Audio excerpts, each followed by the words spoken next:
Good evening, everyone. I want to tell you a story. About a year ago, I was hiking in the mountains with some friends of mine. It was a hot day, the hottest we'd seen all summer. It was so hot that day that the rattlesnakes stayed deep inside the cool crevices in the rocks, rather than coming out and warming their blood in the sun as they usually do. It was so hot that I could smell the hair on the top of my head baking in the sun. What I really needed was a drink, if you can imagine that.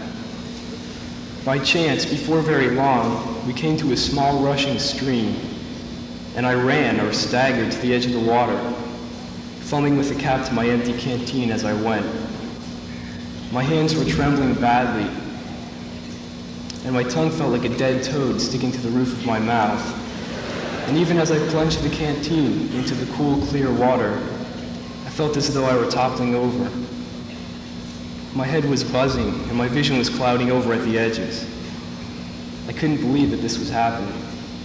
Nothing like this had ever happened before. I think it was heat exhaustion or something like that. Anyway, I never did get a drink from that stream. I just blacked out, and although I was dimly aware that I was falling, I couldn't move a muscle.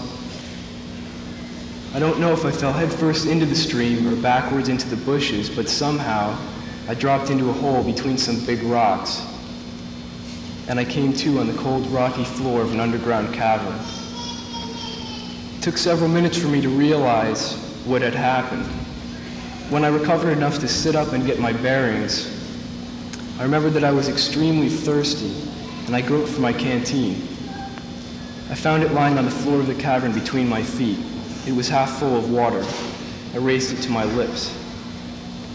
Before I could drink, I heard a curious ticking sound inside the canteen, and then I heard a voice. "I don't think you want to drink that, buddy," said the voice, as my heart flip-flopped and my hair prickled up on my scalp. A big centipede just crawled into the opening. Okay, I said. "Who is that?" The voice said, "My name is Steve. Nice of you to drop in." I felt a big hand poke me in the chest, and I yelled and jumped back a foot, knocking my head on a protruding rock. Then I heard several tired laughs, and I began to think that I had accidentally dropped through a time-space warp into the seventh dimension, where big hands poking you in the chest are nothing to worry about. "What is this? What's going on here?" I croaked. Another voice, lower in pitch than the first, spoke in reply. "Our names are Steve, whom you've met, Rick, and Albert. We fell into this cave 2 days ago. We're very bored, and we'll probably go nuts in a few hours or so if we don't get out of here. Excuse me, but I think there's a spider in my ear." I found the situation slightly out of the ordinary, and as soon as my vision adjusted to the dark, I began to look for a way out of the cave. In 40 minutes, I discovered what Rick, Steve, and Albert had known for 2 days. There was a titanic boulder blocking the only possible exit, and there was really no way to move it. After that issue was settled, the four of us began to talk. Albert, a short, thin man with a wobbly head and eyes that rolled when he spoke, told me that he was an anesthesiologist. After high school, he had continued his education for 2 years. I asked him why. "Same old song and dance," he said. "Basically, I wanted to get a good job and make lots of money." Materially, Albert was very, very rich. He flew to St. Thomas twice a year in a private Learjet that contained a whirlpool and a sauna. I asked Albert if he was happy. Do you know what he said? Almost inaudibly, he whispered, "No, I'm not." Rick, frank and careless in manner, was easier to talk to. And if his facial expressions and his tone were windows to his soul, then I have never met a man so thoroughly dissatisfied with himself.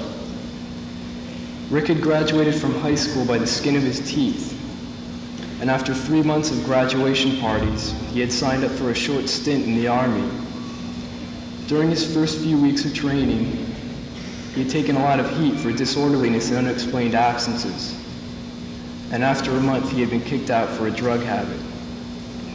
Rick had never held a job for more than 3 weeks in his entire life, But worse than that, he didn't think that he ever would.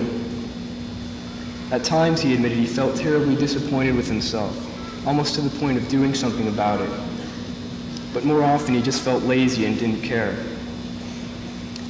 The last thing Rick told me about himself was that he was in no shape to move the boulder sealing off the mouth of the cave, and Albert was too concerned about hurting himself even to get a decent grip on the thing.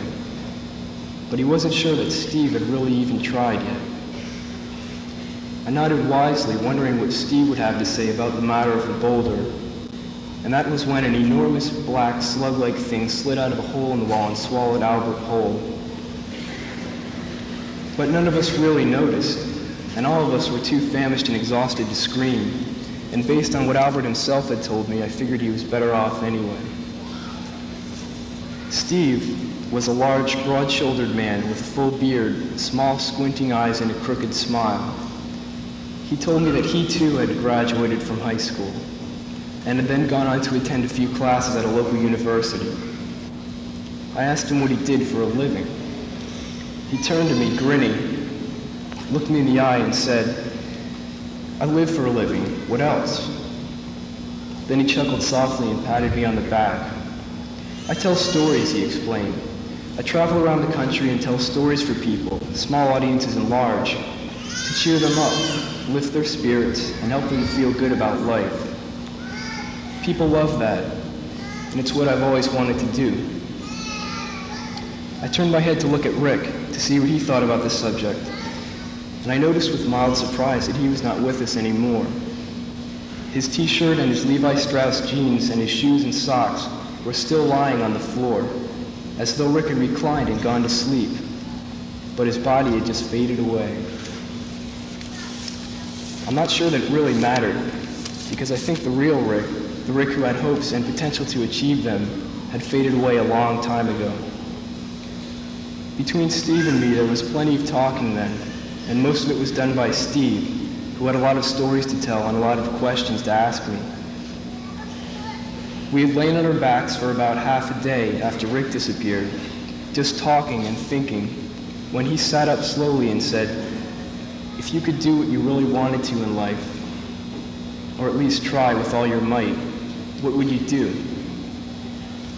Now it was my turn to smile, because Steve's question reminded me of my boyhood and something I'd yearned to do for years, something I still hadn't entirely forgotten. "I would hunt tigers," I said, and I thought he would laugh. But he didn't laugh. "You know," he said, rising to his feet, "that sounds like a hell of an idea." He walked toward the huge boulder, rubbing his hands together. "Hey, Steve," I called, "where are you going?" "To hunt tigers," he said, and with that, he kicked the boulder out of his way and strode off into the forest. The theme tonight is something of value. If you're looking for a message in the story, look at what Steve did. He pursued something of value, his dreams. And that's all there is to it. I hope every one of you does the same. As for me, if you don't see me for a couple of years, take a trip down to the bookstore and look in the horror section next to Stephen King, and you might see my name on a book or two. Take care of yourselves, everyone, and have a good life. Thank you.